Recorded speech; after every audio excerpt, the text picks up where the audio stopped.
Muy buenos días, buenas tardes ya amigos. Gracias por acompañarnos, por esperarnos. Un poquito tarde, 10 minutos. Pero ya estamos listos para este tiempo. Vamos a hacer unas reflexiones relacionadas con este día. Hoy es el segundo día de reposo de la fiesta de Sukkot.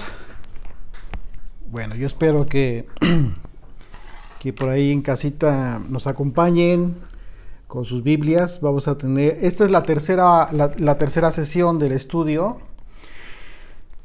Y bueno, ha sido un tiempo muy importante con relación a la meditación de todo lo que ha implicado el proceso de estas 7 fiestas anuales del Eterno, en el cual su pueblo, el pueblo de Dios, ha tratado de buscar al Señor de la mejor forma, con el mejor corazón, con la mejor intención, sabiendo de antemano que no conocemos todo, solo en parte, pero lo poquito que nos ha sido revelado lo hemos puesto en práctica. De eso se trata, a fin de que el día de mañana que estemos delante del trono seamos juzgados conforme a aquello que se nos entregó, conforme a aquello que sí entendimos, sí comprendimos. Y bueno, ese es el propósito. Finalmente, la mayor recompensa la tienen aquellos que, con un corazón agradecido al Señor, estamos cada día, cada tiempo, cada cita, cada tiempo que el Señor ha destinado en su voluntad, tener una comunión muy especial a nivel espiritual en todo el mundo. En estas fechas se mueven cosas maravillosas. Es impresionante todo lo que se mueve, todo lo que está haciendo el Señor a través de todo su pueblo, a través de todos los atalayas que el Señor ha establecido temporalmente, conforme han pasado los tiempos. Y maravillosa la respuesta de todos aquellos que le anhelan, que buscan conocerle más. Y de eso se trata hasta el tiempo de la venida del Mesías, hasta el tiempo del regreso de nuestro Señor Jesucristo, Yeshua, el Salvador, nuestro Redentor, aquel a quien nosotros anhelamos con todo el corazón, le esperamos, miramos al cielo y ya queremos que esté aquí.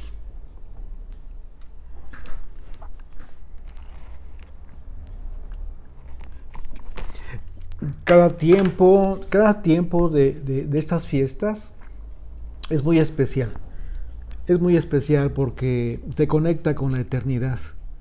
Te conecta cada día de reposo. Cada día de reposo de cada semana es un tiempo muy especial.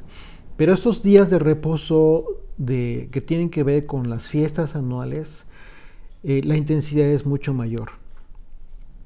Y si realmente tú llegas a entender la gran importancia que tienen estos tiempos,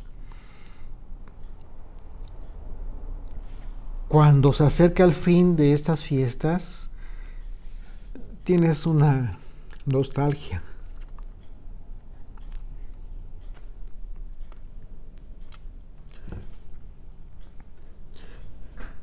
Porque tu corazón ya quiere estar con el Señor. Ya quieres que regrese, ya quieres que esté aquí.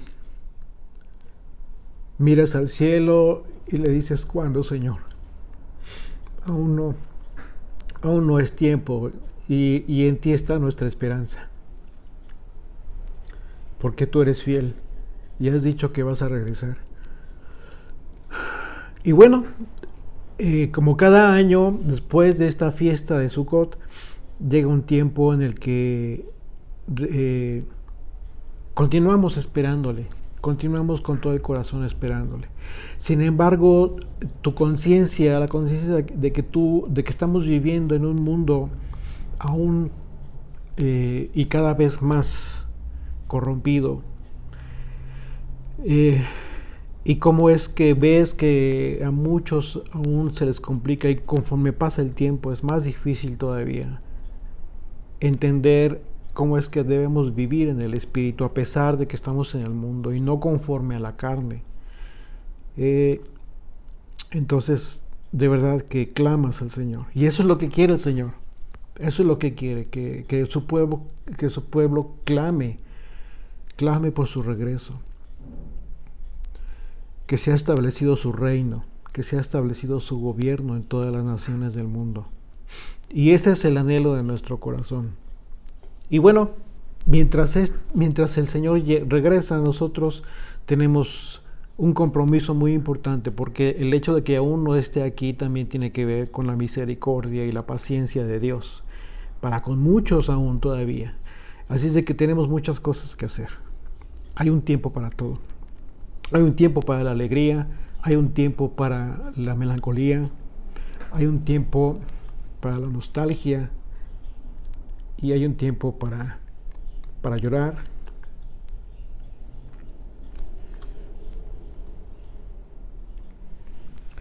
Y hay un tiempo en el cual tenemos que aplicarnos, ser diligentes en todo lo que nosotros hacemos, en todas las cosas, tanto en el trabajo secular que el Señor nos permite tener para tenernos sustento en casa, la atención de la casa, los hijos, la familia, etcétera. Y también, si es que tienes un llamado también para hablarle a los demás de las maravillas del Señor, también ese es el tiempo en que hay que hacerlo. Y bueno, en este día de reposo, también lo que nosotros acostumbramos es meditar en su palabra, meditar en su escritura, en todas sus promesas. Y hoy quiero compartirles algunos pasajes de la escritura que tienen que ver con este tiempo. Este tiempo está relacionado, está muy conectado con la alegría. Con una alegría que te conecta con la eternidad, con la promesa de la eternidad. Esa promesa y esa paz, ese shalom eterno que prometió Yeshua que nos daría cuando Él regrese. Y bueno, así es de que este es el tercer estudio, el tercer comentario que tenemos relacionado con la fiesta, y les pido que me acompañen una vez más para recordar, para retomar el tema anterior y hacer la conexión a Juan capítulo 7, en sus Biblias por favor. Juan capítulo 7, y vamos a leer los versículos 37 y 38, precisamente los versículos de este evangelio que hablan del momento en que Yeshua, estando en el templo, en el último día, justo en este día, en el último día de la fiesta, que es hoy es el último día, el día de reposo, con el cual concluye la fiesta de acuerdo al mandamiento. Y dice: en el último y gran día de la fiesta, Yeshua se puso en pie y alzó la voz diciendo: si alguno tiene sed, venga a mí y beba.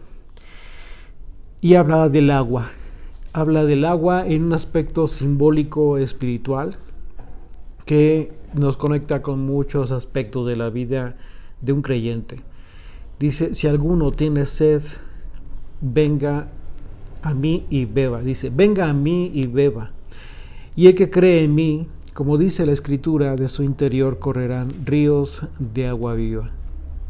En ese preciso momento en el que se llevaba a cabo una ceremonia religiosa en el templo de Jerusalén, lo que llamaban la extracción de las aguas.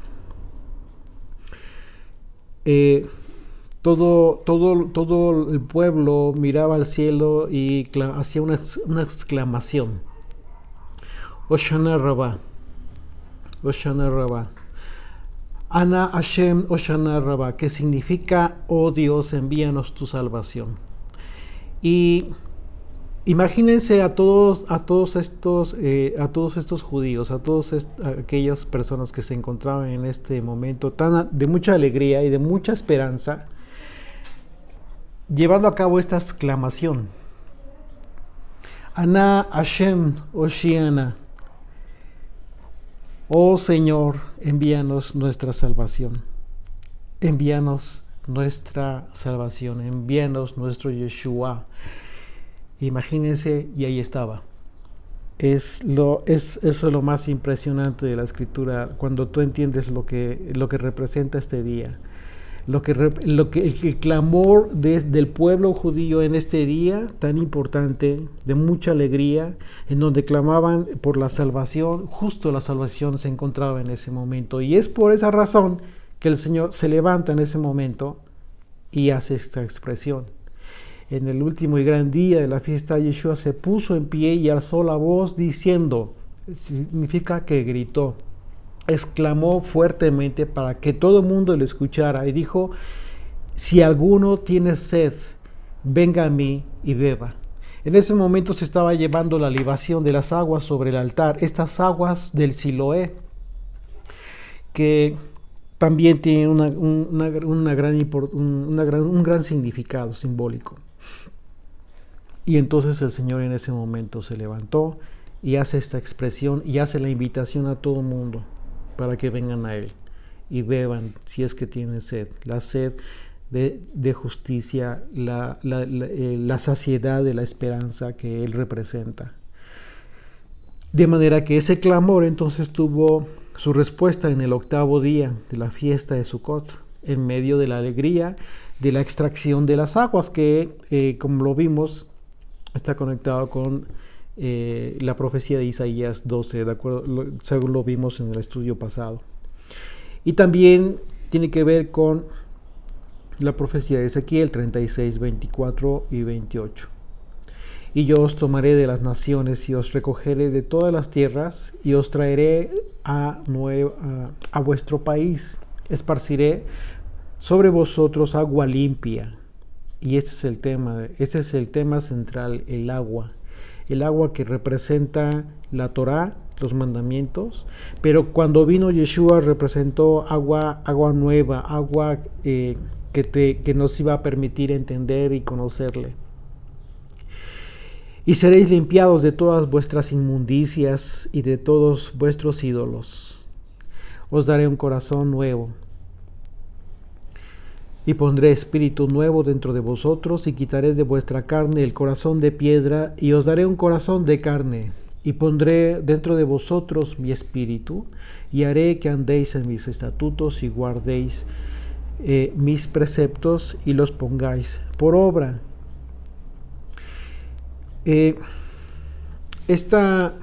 Esta promesa que se anunció a través de esta profecía vino a ser cumplida en la vida de Jesucristo. Esa es la razón por la cual las aguas tienen un papel muy importante. Y sobre todo en esta fiesta que está muy relacionada con el tema de las aguas a nivel profético, por todo lo que representa la purificación de todos aquellos que estábamos sin conocer a Dios, aquellos que estábamos sin Dios, sin pactos, sin promesas, y que al tomar la decisión, al querer conocerle, encontramos que el vínculo perfecto para conocer a Dios es el Hijo, Jesucristo.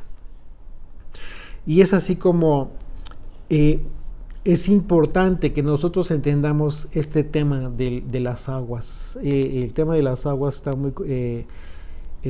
nosotros lo podemos ver a través desde el principio, desde Génesis, cómo es que, aparte de la creación, ya posteriormente con los hijos de Jacob, cuando, lo comentábamos en el estudio anterior, cuando Jacob le da su bendición a Judá, y él hace en esta bendición hace una expresión que se refiere precisamente a Shiloh o Shiloah, que es precisamente lo que de donde se extraían estas aguas para hacer la libación de aguas sobre el altar.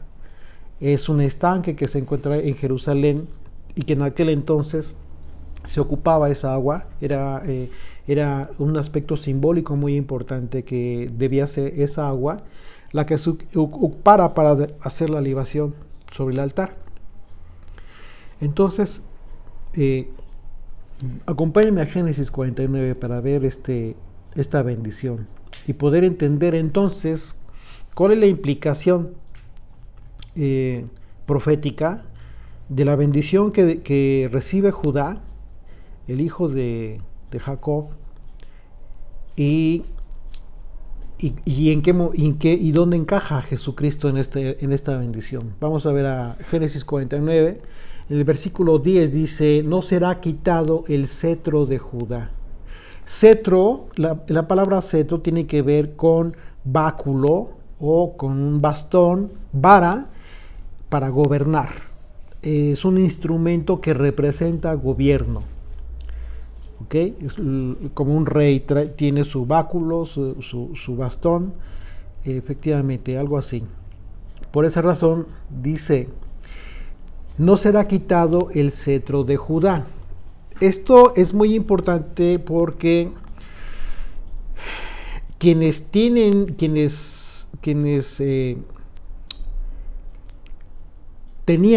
este báculo, principalmente los reyes, aparte de los pastores, porque también lo puedes entender como este bastón que traen los pastores, también los reyes. Sin embargo, en este caso, de acuerdo a la bendición que Jacob le da a Judá, lo está estableciendo como un rey, porque más adelante habla del legislador. Dice no será quitado, es decir, no será quitado el gobierno de Judá, ni el legislador. Y lo comentábamos en el estudio anterior, la palabra legislador tiene que ver con el establecimiento de las leyes. Es decir, la guía, la responsabilidad que tenía Judá de enseñar la ley y de mantenerla, por supuesto. Dice: ni el legislador de entre sus pies hasta que venga Shiloh. Y Shiloh tiene que ver literalmente con Mesías. ¿Ok? Así es de que, si volvemos a leer, para poder entender mejor la bendición que le está dando Jacob a Judá, es: tú serás rey, pero hasta que venga el enviado. Tú serás rey hasta que venga el Mesías. Tú establecerás el cumplimiento de las leyes y su interpretación hasta que venga el Mesías. Hay un tiempo determinado en el que ese reinado se iba a suspender para Judá. Dice: y a él, o sea, a Shiloh, se congregarán los pueblos. Al Mesías se congregarán los pueblos. ¿Ok? Hasta ahí, solamente esa parte para poder entender. Continúa la bendición, es más larga, pero el punto central de la bendición de Jacob es el tema del reinado, del gobierno, en el tema de la Torá, de la aplicación de la ley. Ahora bien, si nosotros estamos entendiendo que entonces Jacob estableció a Judá como rey, como reyes, acompáñenme ahora entonces a Hechos capítulo 9 y vamos a ver cómo es que Jesucristo, cuando se le presentó a Pablo, le habla de este tema, pero también incluye a los gentiles, a las naciones. Recordemos que siempre Dios ha hecho una separación entre Israel y las naciones. ¿Okay? Israel es su heredad, es para él. Y las naciones han sido entregadas por un tiempo determinado a los Bene Elohim, a los enviados, a los ángeles que de alguna manera están cumpliendo también un propósito divino. Pero bueno, eso es otro tema. Vamos a Hechos capítulo 9, por favor. Verso 15. Y en ese momento en que Yeshua se le aparece a Pablo, le pide a Ananías que vaya, porque para que ore por él y lo atienda, porque Pablo se había quedado ciego, se había quedado sin ver. Entonces el Señor le dijo, ve, le dijo a Ananías porque no quería ir, le dice, ve, porque instrumento escogido me es este, hablando de Pablo, para llevar mi nombre, es decir, para llevar mi enseñanza, mis atributos, mi doctrina, en presencia de gentiles de las naciones. Gentiles es la palabra goy en el hebreo, que tiene que ver con naciones, y de reyes.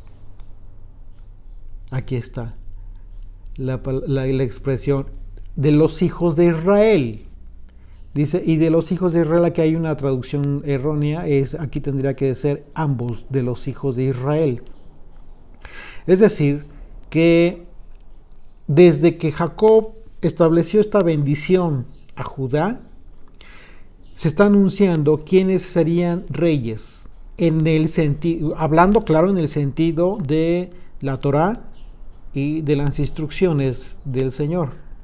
Esa fue la razón por la cual durante todo el tiempo de los profetas el Señor siempre le reclamó a Judá, el no haber cumplido con su encomienda. Incluso cuando vino Jesucristo, todo el tiempo estaban ellos, los fariseos, los escribas, etcétera, los líderes de Israel siempre estaban confrontando a Yeshua por cuanto a la correcta interpretación de la ley. ¿Por qué? Porque ellos llevaban a cabo una interpretación de acuerdo a su entender, y quizás hasta en la carne, ¿no? El quererla cumplir en la carne, pero no en el espíritu. Y eso fue lo que vino a cambiar Yeshua. Entonces, aquí vemos cómo es que comienza a encajar la bendición.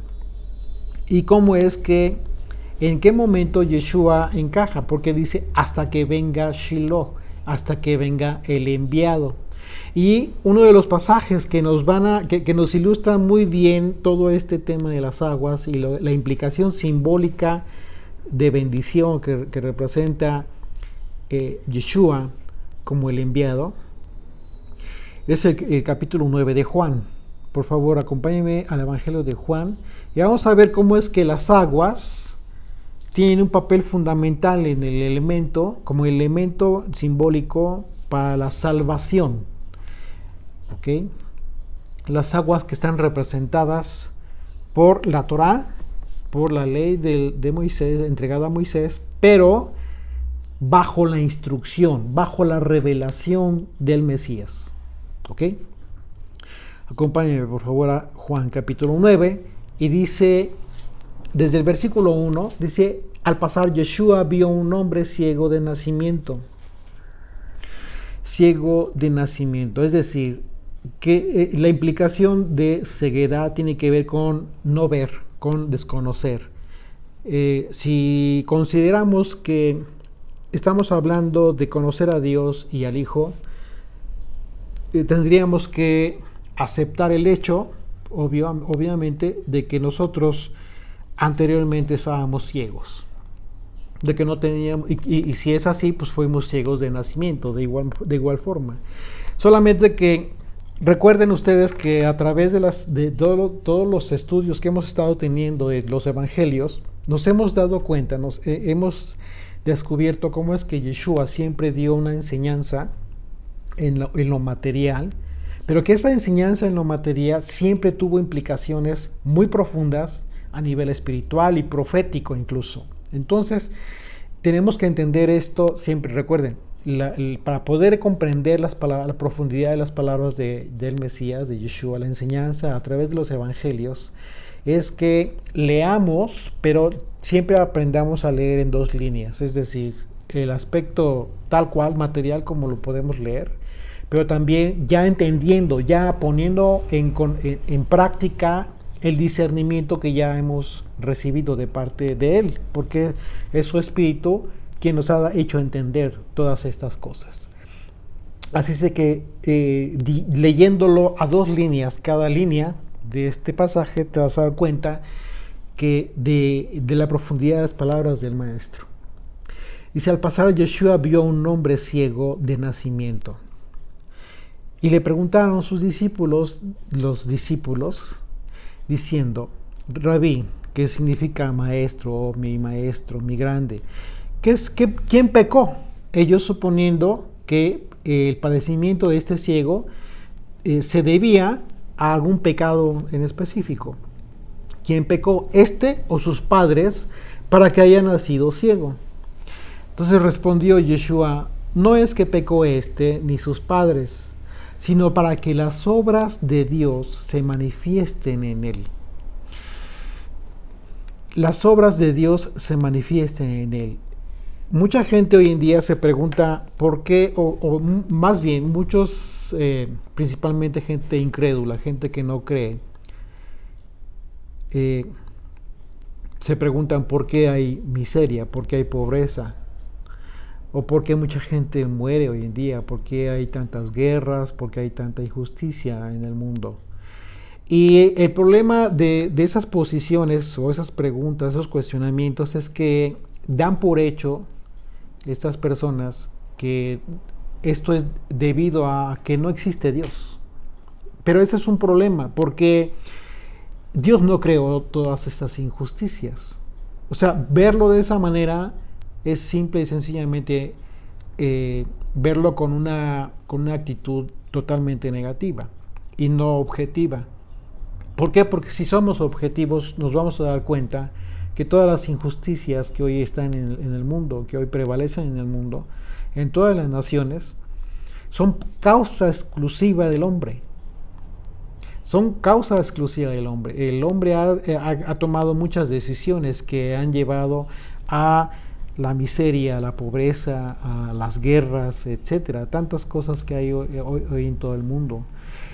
Pero dice, la respuesta de Yeshua es, esto es para que las obras de Dios se manifiesten en él o en ellos, que están padeciendo todas aquellas injusticias. ¿Por qué? Porque el no ver, podrías tú verlo como una injusticia.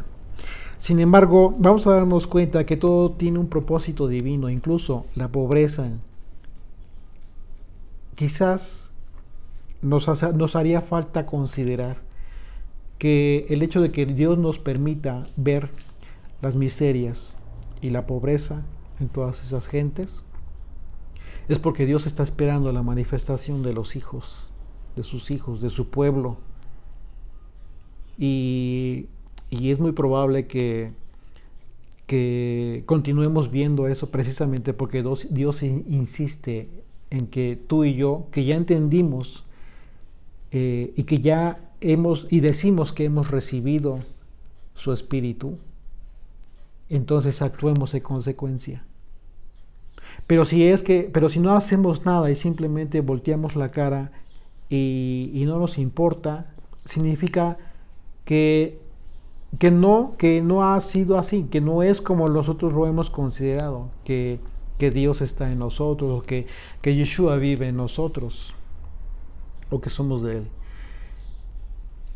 Y la muestra la va a poner el Señor. Dice versículo 4, me es necesario hacer las obras del que me envió.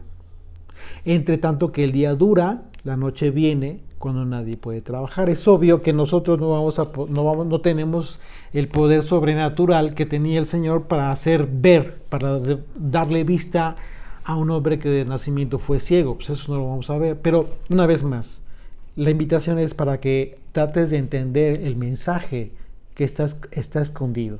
El mensaje encriptado solamente es para aquellos que el Señor les está regalando una revelación, la oportunidad de ver más profundo. Porque ese es el regalo, esa es la gracia. La gracia tiene que ver con la obra sobrenatural que hace, que mueve el espíritu del hombre, y en consecuencia comienza a actuar, comienza a obrar. Eso es la gracia, y eso es un regalo. Eso es un regalo.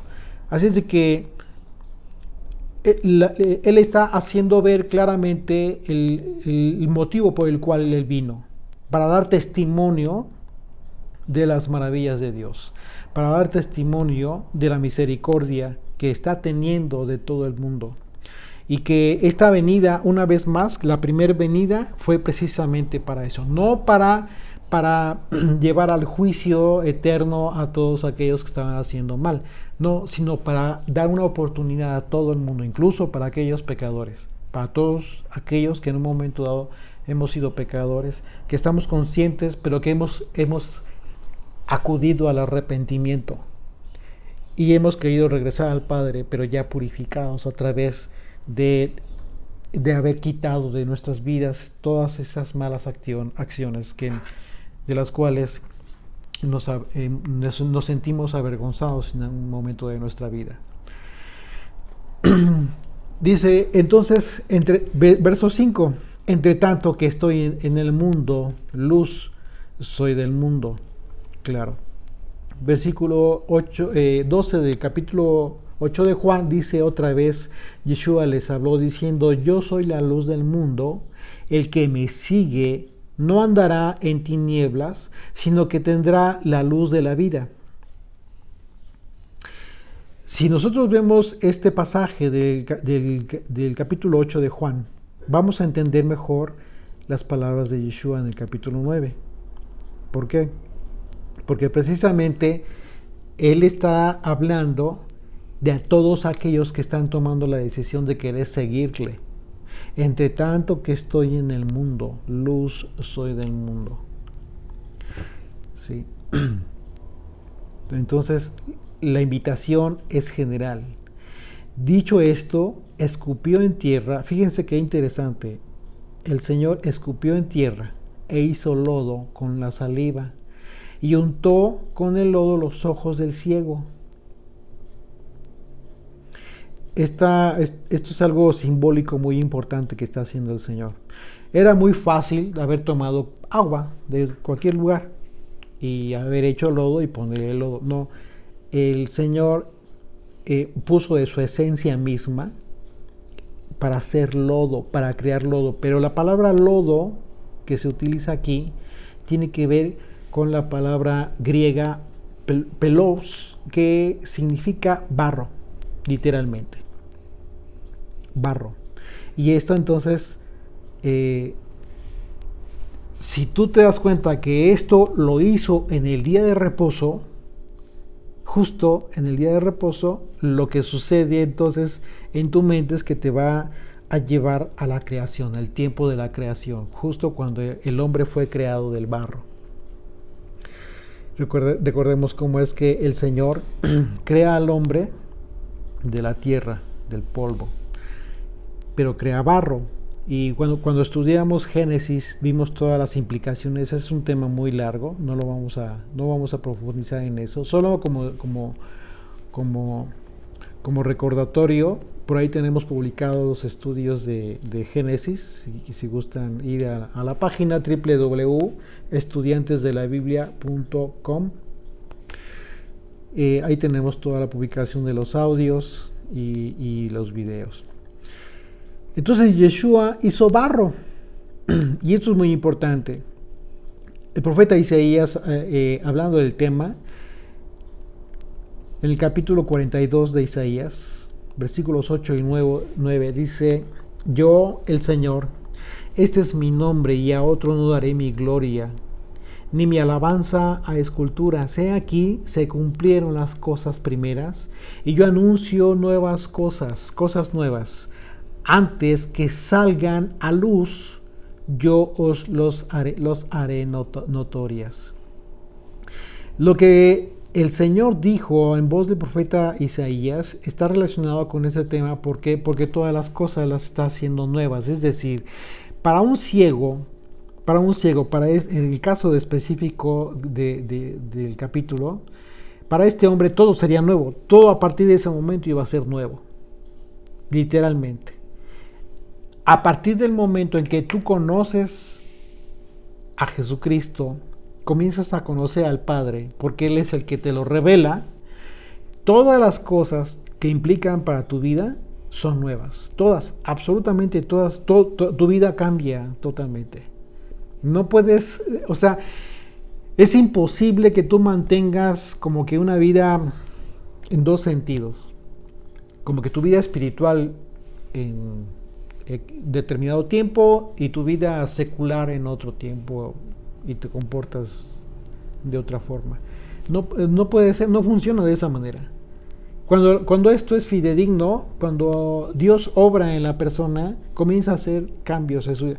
No significa que ya te convertiste en un perfecto o que simple y sencillamente ya jamás vas a volver a tener un error, no te vas a equivocar. Eso no es así, no funciona de esa manera.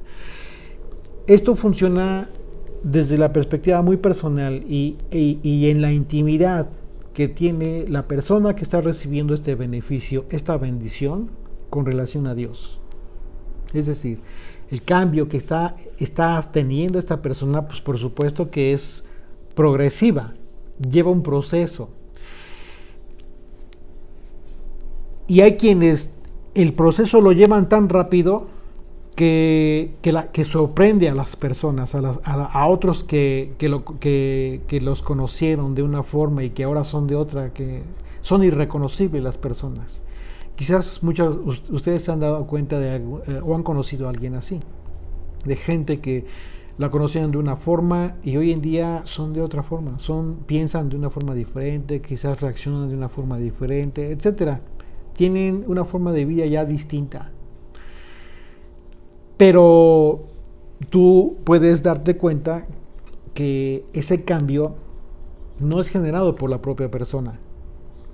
Hay algo que no checa en la lógica de las personas para que sea un cambio personal. Y la única explicación es que es un cambio provocado por Dios, por su Espíritu. Un cambio de forma sobrenatural. Verso 7 dice, y le dijo, ve a lavarte al estanque del Siloé. Ahora sí ya comiencen a conectar todo el tema de el último día de Sukkot en el templo y cuando el momento en que el Señor se levanta a anunciar que Él era el dador del agua y el momento de la libación de las aguas ahí en el templo.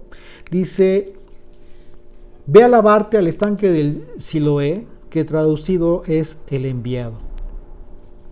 Fue entonces y se lavó y regresó viendo.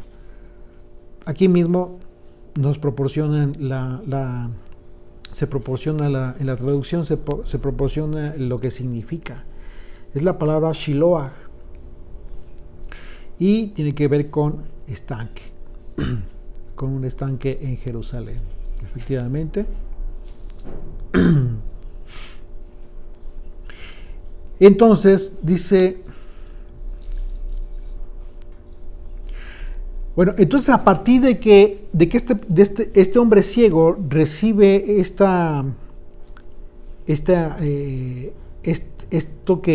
barro en sus ojos hecho por el Señor, por Yeshua, recibe a partir de ese momento que recibe revelación. De la misma manera en que tú y yo recibimos el conocimiento y la revelación del Señor, a partir del momento en que nosotros le conocimos, o que hicimos conocerle, o que Él hizo algo nuevo en nuestra vida. Entonces comenzamos a tener una identidad y empezamos a entender la verdadera identidad de nosotros. ¿Sí?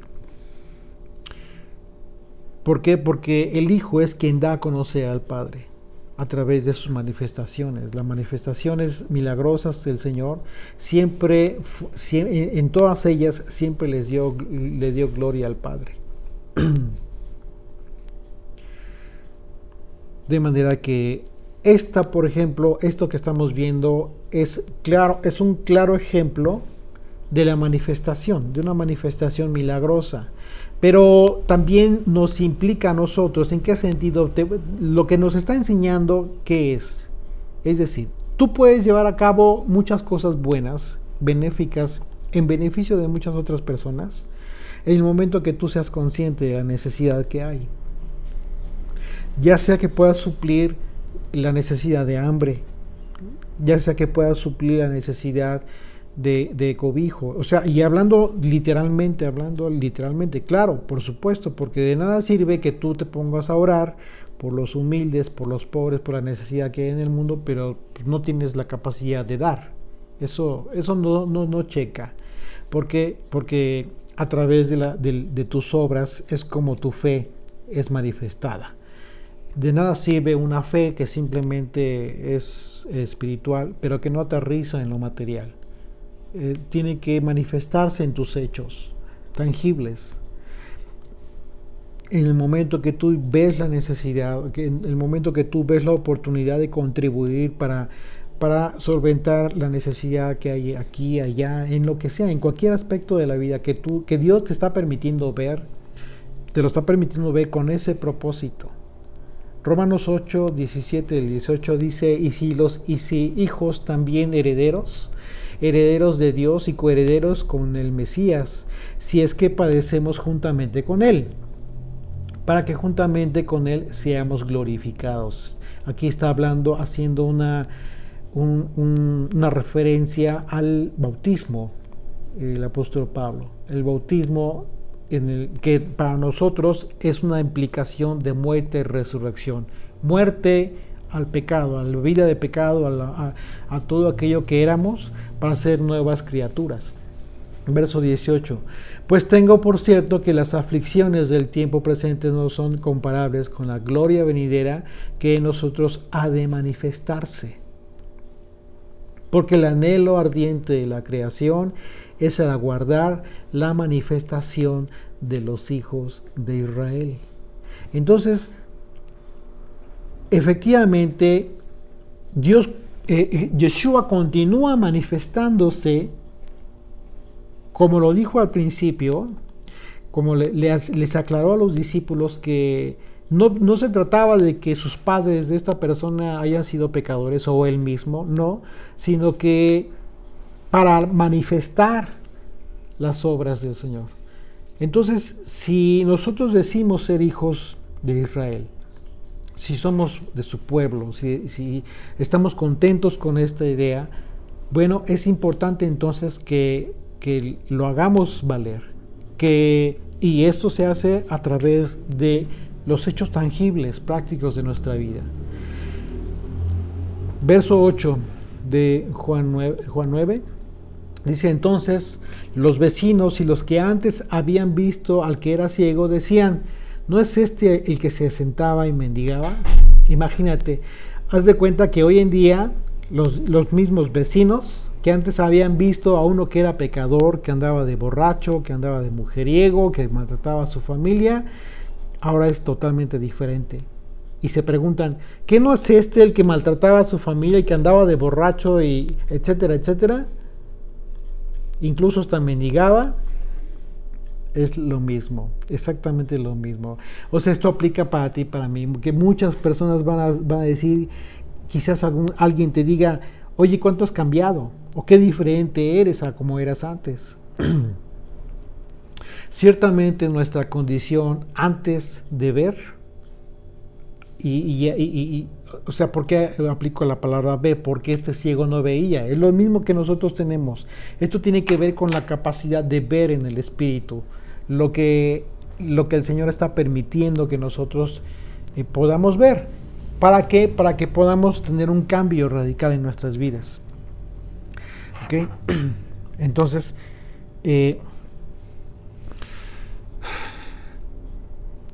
por eso hablo de nuestra condición antes de ver, antes de que fueran limpiados nuestros ojos, antes de conocerle. Entonces, esa fue nuestra miseria. Mas ahora que vemos, ahora que le conocemos, somos la manifestación misma que en su bondad y misericordia nos ha sido dada. ¿Y por qué? No porque nosotros lo merezcamos, realmente no, sino simple y sencillamente porque Él es bueno.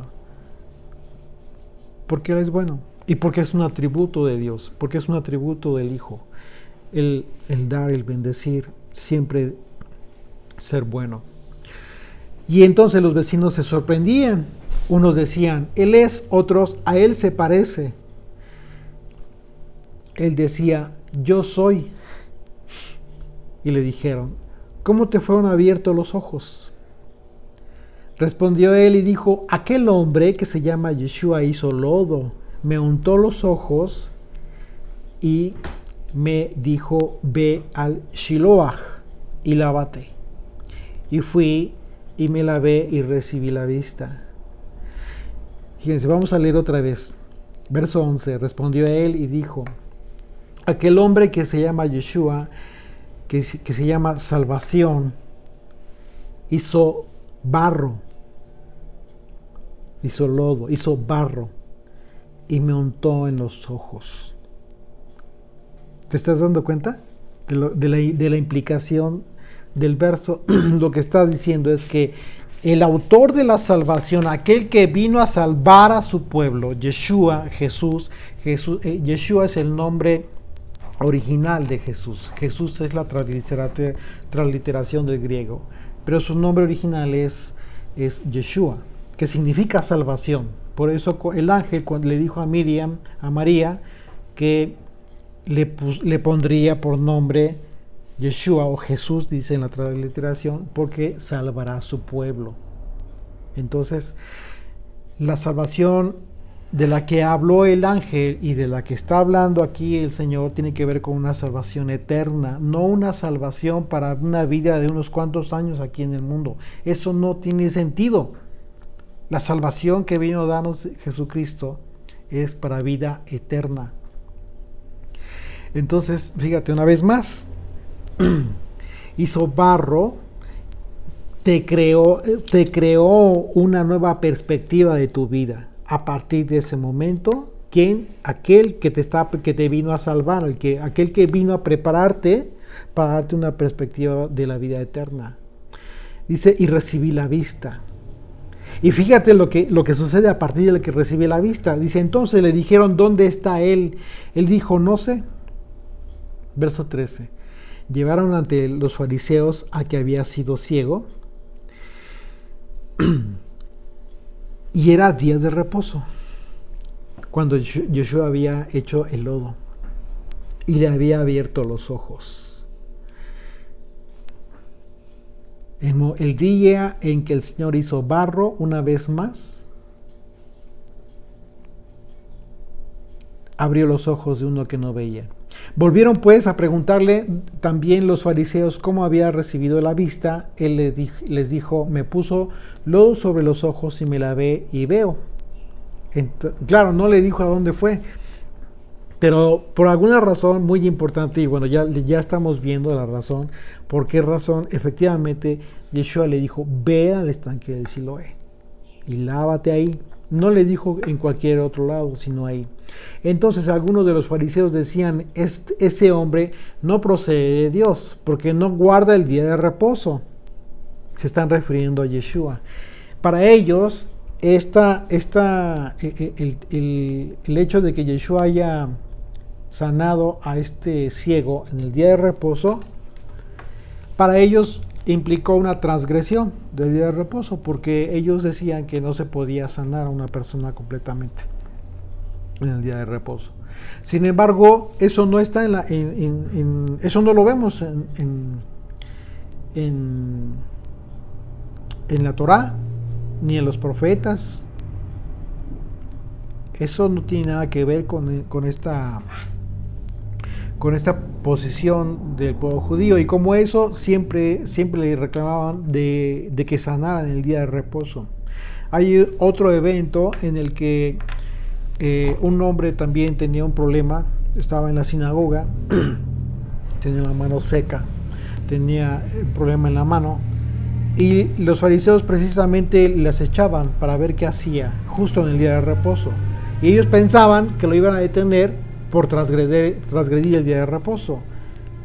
Y entonces a propósito lo pone en el centro y dice para que vean sepan que el Hijo del Hombre tiene potestad.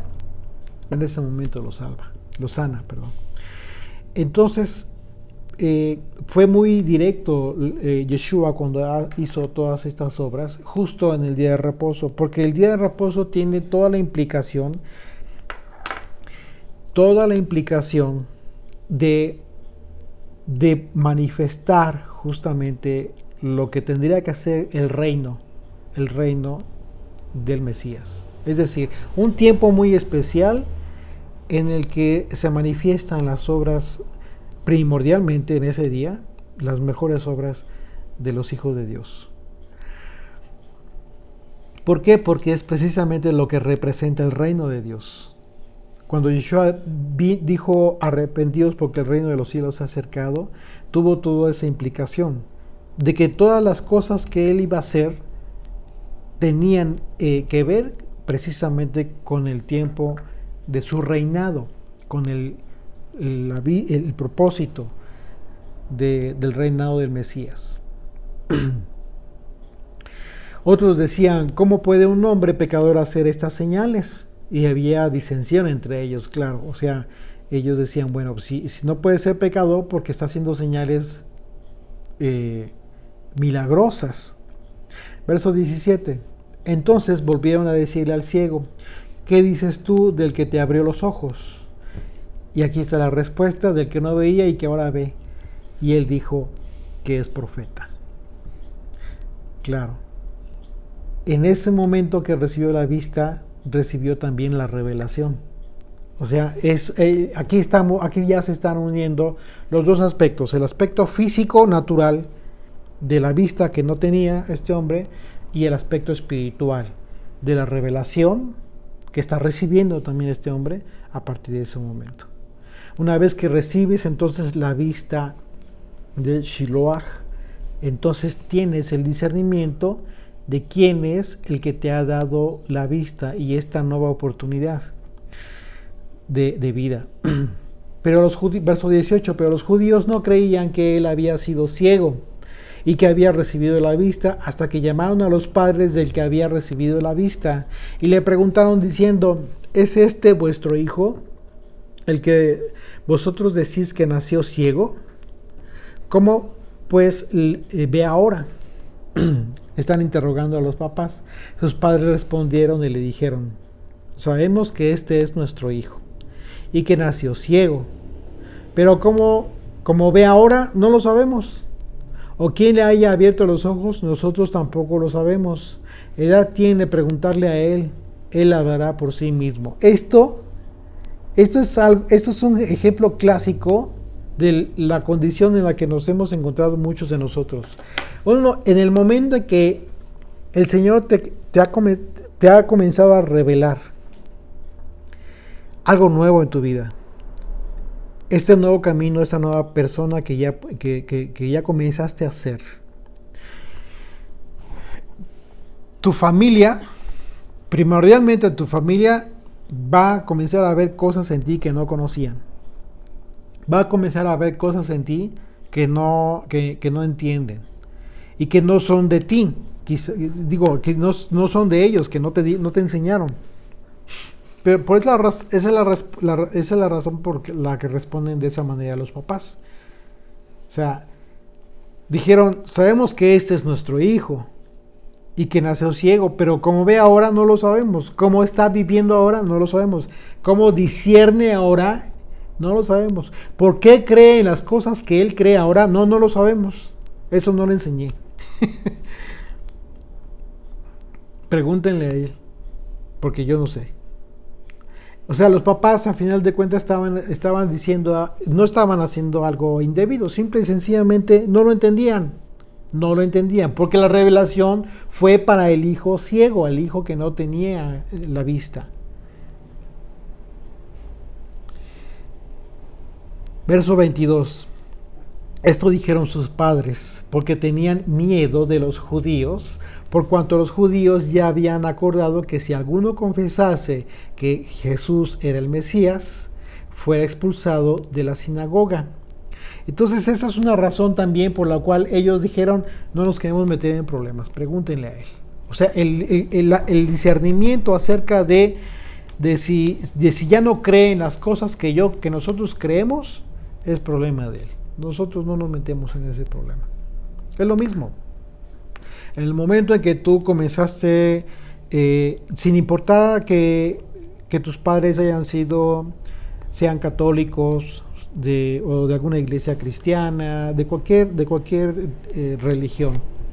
Y en el momento en que tú comenzaste a entender las cosas nuevas que ha hecho Yeshua por ti en tu vida y comenzaste a tener un cambio de vida y a creer en Él, pero de una forma diferente, como dice la Escritura, entonces no solamente has recibido esta agua de Él, esta nueva revelación, esta vista en tus ojos, sino que al mismo tiempo surge un desconocimiento, por decirlo así, de parte de los que te conocían de una forma diferente.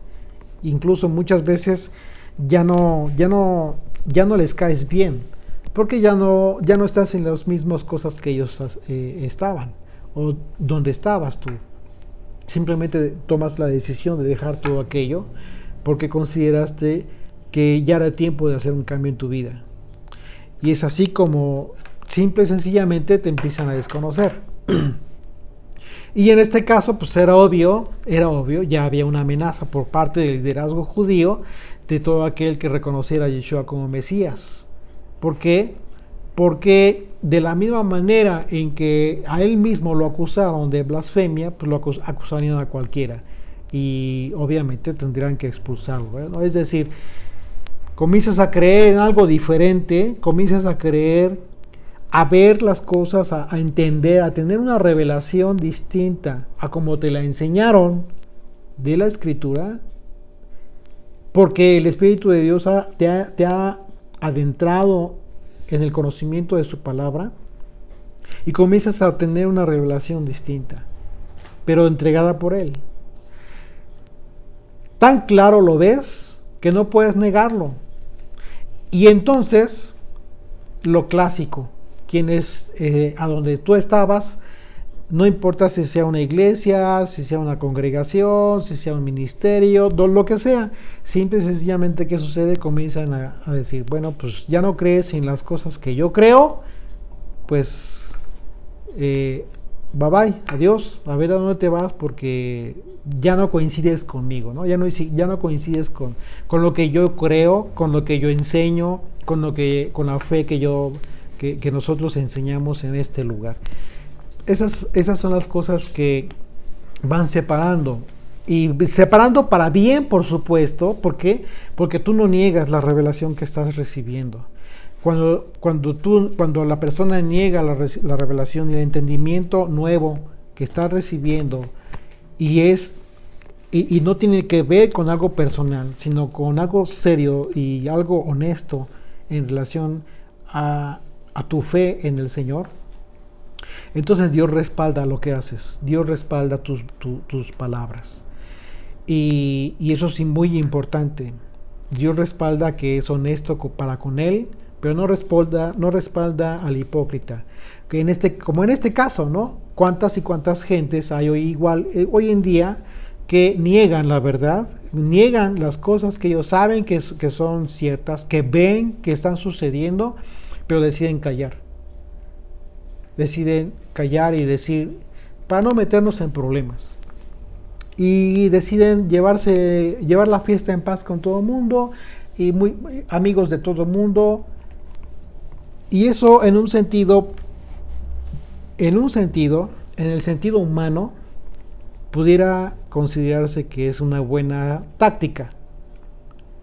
Pero desde el punto de vista espiritual y conforme a la revelación que hemos recibido y el regalo de la gracia que hemos recibido, eso sería una hipocresía delante de Dios. Porque Dios te da el entendimiento de su palabra, de su voluntad, pero no con el propósito de que te lo quedes callado. ¿Qué sentido tendría? Si ya te está dando la luz, ¿para que esa luz la des a conocer? No tendría ningún sentido que tú veas que en un lugar están mal las cosas y que no digas nada, porque entonces estás traicionando el regalo del entendimiento que te está entregando el Señor.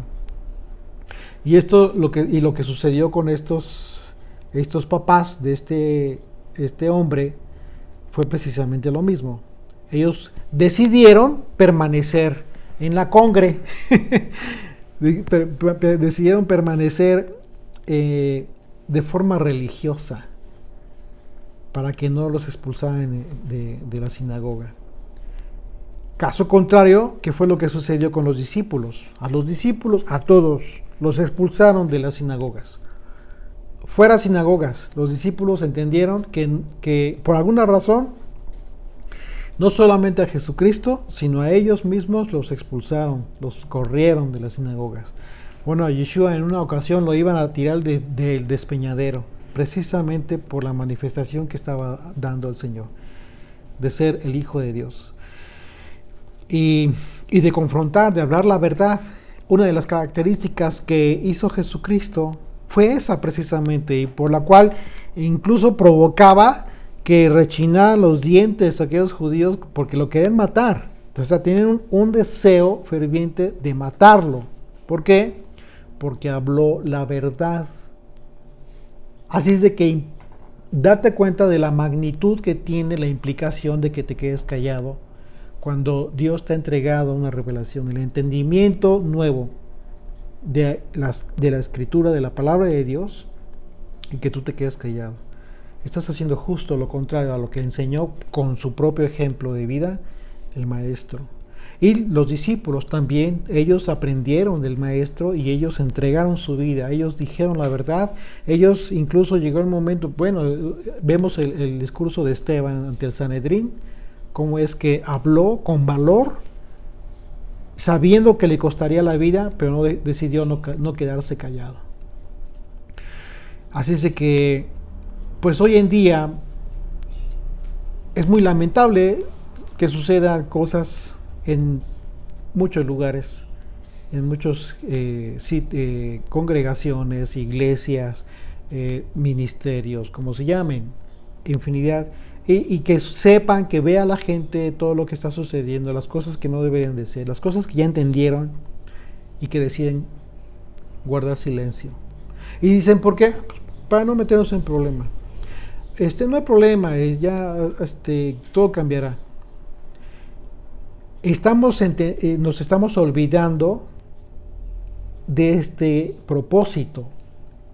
Si tú ya entendiste algo nuevo de la Escritura, tiene un propósito divino el que ya lo entiendas. Pero si Dios te está permitiendo ver algo que está mal en X lugar, o en algunos lugares con personas, etcétera, pues tienes un mandamiento que cumplir.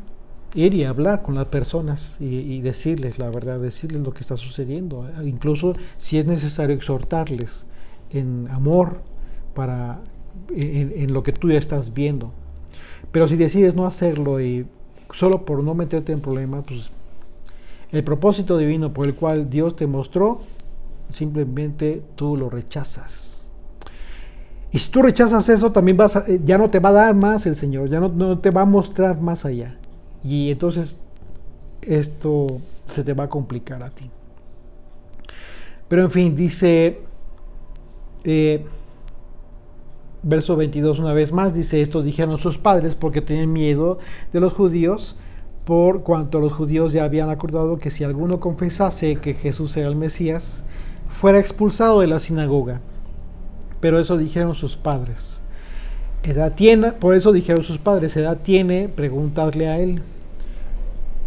Entonces volvieron a llamar al hombre que había sido ciego y le dijeron: da gloria a Dios, nosotros sabemos que ese hombre es pecador. Entonces respondió y dijo: si es pecador, no lo sé. Una cosa sé, que habiendo yo sido ciego, ahora veo. Es decir, si es transgresor de la ley, no lo sé.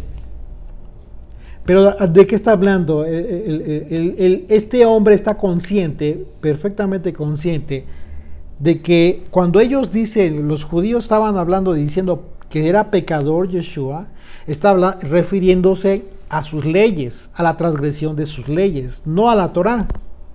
Por eso dice este hombre: si es pecador, no lo sé. Una cosa sé, que habiendo yo sido ciego, ahora veo. Es decir, lo que les está confirmando es que yo recibí misericordia de este hombre. yo recibí un beneficio en el día de reposo de este hombre. Como le digan, yo no sé y no me importa. Así es de que este hombre estaba reconociendo lo que era. Verso 26, le volvieron a decir, ¿qué te hizo? ¿Cómo te abrió los ojos? Él le respondió, ya os lo he dicho y no habéis querido oír.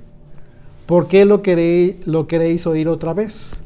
¿Queréis también vosotros haceros sus discípulos? Imagínate, esto fue una afrenta para ellos. Imagínate, ¿también quieren ustedes aprender de él? Pues imagínate, si lo querían matar. Entonces le injuriaron y dijeron, tú eres su discípulo, pero nosotros discípulos de Moisés somos. Así es de que la pregunta es, ¿realmente eran discípulos de Moisés? ¿Estaban aplicando lo que debieron haber aprendido de Moisés? Pues claro que no. ¿Por qué? Porque ellos estaban hablando de que Yeshua había transgredido el día de reposo por haber sanado a este hombre, por haberle dado la vista milagrosamente. Sin embargo, eso no lo prohíbe la Torah. No hay ningún lado. Verso 29. Nosotros sabemos que Dios ha hablado a Moisés, pero respecto a ese no sabemos de dónde sea. Respondió el hombre y les dijo, pues esto es maravilloso. Y esto es impresionante. Dice, esto es maravilloso, que vosotros no sepáis de dónde sea, y a mí me abrió los ojos. Claro, ¿por qué? Porque ¿quiénes estaban hablando con ellos? Pues los líderes religiosos. Dice, esto es lo maravilloso, no saben ustedes quién es, y sin embargo a mí me devolvió la vista.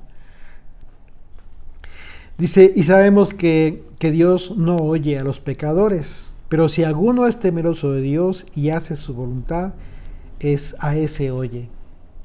Desde el principio no se ha oído decir que alguno abriese los ojos a uno que nació ciego. Si éste no viniera de Dios, nada podría hacer. Claro. O sea, a pesar de que no tenía gran conocimiento este hombre, a pesar de que toda su vida fue ciego, una vez más está confirmado que el haberle regresado la vista en realidad fue algo simbólico, porque lo que le fue entregado fue la revelación. Fíjate cómo está hablando. Desde el principio no se ha oído decir que alguno abriese los ojos o a uno que nació ciego. Si este no viniera de Dios, nada podría hacer.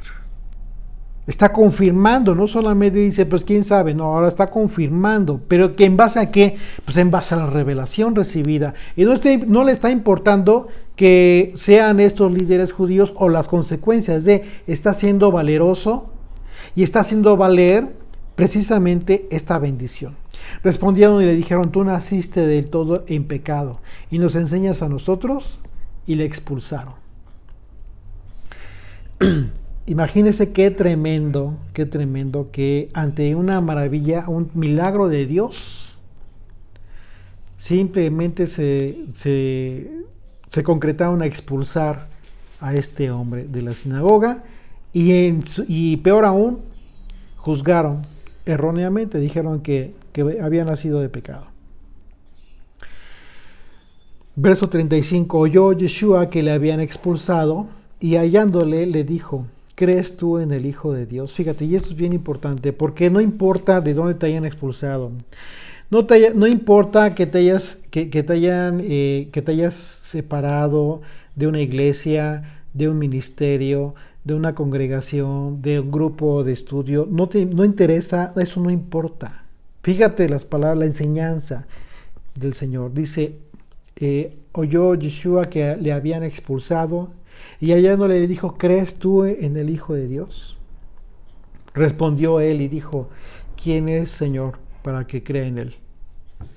Fíjate la inocencia de este hombre. Y se le dijo Yeshua, pues le has visto, y el que habla contigo, él es. Y él dijo, creo, Señor, y le adoró. En ese momento le adoró. O sea, no se preocupó en lo absoluto porque lo hayan expulsado de ningún lado.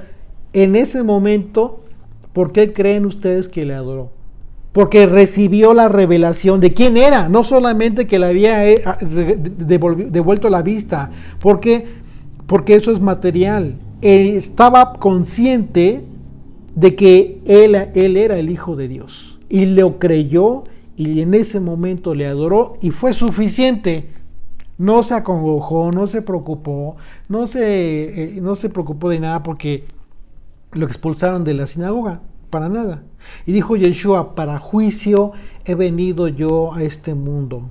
Para los que ven, para los que no ven, vean, y los que ven sean cegados. En esto consiste el juicio precisamente.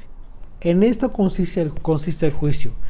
Ese es el gran peligro de aquellos que ya ven, que ya entienden, que han entendido por tiempo determinado la revelación y la verdad de la palabra de Dios, en todos los sentidos, pero que por aspectos mezquinos, por conveniencia personal o por conveniencia de cualquier tipo, ocultan la verdad, no hablan la verdad, sino que en el peor de los casos tuercen la verdad, forzan los pasajes de la Biblia para querer insistir en una doctrina que no es la doctrina del Maestro, del Padre. Una vez más, verso 39, pero dijo Yeshua: para juicio he venido yo a este mundo. Para los que ven, o sea, para los que tienen discernimiento, para los que no ven, para aquellos que no tienen la revelación aún, vean, tengan esta oportunidad, como tú y yo la recibimos. Dice: y los que ven, sean cegados. ¿Por qué? Pero ¿por qué van a cegar a los que ven? Por cuanto no han hecho justicia. Entonces algunos de los fariseos que estaban con él, al oír esto, le dijeron: ¿acaso nosotros somos también ciegos? O sea, imagínate, en esta categoría, entonces, si ya estamos entendiendo la diferencia que está haciendo el Señor, en esta categoría, en los fariseos, en estos fariseos están representados todos aquellos que con su enseñanza niegan al Hijo de Dios, que con su doctrina, con la enseñanza que comparten, niegan al Hijo de Dios. Y el sábado, en el Shabbat, en el cierre de Shabbat, estuvimos estudiando Lucas capítulo 12 acerca de quiénes son los que niegan al Hijo de Dios. Porque el juicio que el Señor vino a establecer en la tierra es precisamente ese. Por cuanto aquellos que niegan al Hijo están negando al Padre. ¿Por qué? Porque el Hijo trajo los atributos del Padre. En el Hijo estaba representado el Padre, toda su bondad y toda su gloria. De manera que una forma de... Estos fariseos lo que estaban haciendo es simple y sencillamente negar al Hijo. Tan es así que estaban expulsando a todos aquellos que estaban reconociendo las maravillas y estaban reconociendo quién era Yeshua. Y los expulsaban. Entonces, en estos fariseos puede estar representado mucha gente hoy en día. Dice que estaban con él, al oír esto le dijeron: ¿acaso nosotros somos también ciegos? Entonces Yeshua respondió: si fuerais ciegos, es decir, si no tuvieran el conocimiento y el discernimiento de la voluntad de Dios, no tendrían pecado. Mas ahora, porque decís vemos, vuestro pecado permanece. ¿Por qué permanece el pecado en ellos? Porque le niegan, porque niegan al Hijo. Entonces el problema no era para ellos, en realidad no era el ver o no ver físicamente. El problema para ellos era que espiritualmente estaban ciegos, permanecían ciegos. Yeshua sanó la ceguera de este hombre con las aguas del enviado, con las mismas aguas que fueron derramadas en el altar durante todos los días de la fiesta de Sukkot. Esas aguas que en el templo eran derramadas en el altar, ¿qué representaban? Representaban una expresión de clamor y esperanza del pueblo a fin de que se estableciera el reino del reino de nuestra esperanza, el reino aquí en la tierra. Y es por eso que se dice que cada vez que daban vuelta al altar, miraban al cielo y confesaban y clamaban: Ana Hashem Oshiana, que significa: Oh Yud Hei Vav Hei, envíanos nuestra salvación. Y la salvación ya había sido enviada, la tenían enfrente, y algunos creyeron y algunos no. Así es de que el llamado que nosotros tenemos es precisamente que una vez que hemos recibido el regalo de la revelación, de poder ver con los ojos espirituales la verdad de Dios, no neguemos y no ocultemos aquel propósito con el cual nos ha sido revelada todas estas cosas. ¿Por qué? Porque tendremos que hablar, tenemos que de nuestras bocas, de nuestros labios, sea expresado ese propósito divino, a fin de que entonces el Señor continúe llevándonos a aguas más profundas de su palabra, y que sea de bendición para nosotros, para nuestra vida y para los que están con nosotros. Vamos a terminar con una oración, ¿sí? ¿Oras? Señor, te damos gracias por este tiempo, gracias por esta bendición, por este regalo que nos has dado, Señor. Te rogamos que te quedes con nosotros en este día de reposo, que nos permitas continuar meditando en tu palabra, continuar adorándote, alabándote, Señor. Recibe nuestra adoración, la adoración que te damos, Señor, una vez que te hemos reconocido como el Hijo de Dios, como el Dios que vino a la tierra para manifestar su gloria. Gracias, Señor, porque en todas tus enseñanzas nos revelas primeramente tu amor, tu misericordia, tu paciencia, pero también, Señor, nos adviertes que va a llegar el tiempo, va a llegar el momento en que ese tiempo de paciencia tendrá que llegar a su fin. Porque largo ha sido el tiempo de tu paciencia, Señor, y lo entendemos así. Permítenos mantenernos en la fidelidad de tu amor, en la fidelidad de toda tu enseñanza y de toda tu revelación, Señor. Permítanos ser fieles con la revelación que nos ha sido entregada, a fin de que no seamos hipócritas, Señor, que no seamos tachados como aquellos que niegan al Hijo, aquel que fue entregado para salvar al mundo, Señor, y a todos aquellos que venimos a ti a través de Él. En el nombre de Él oramos, Señor, en su nombre, bendito Yeshua. Amén.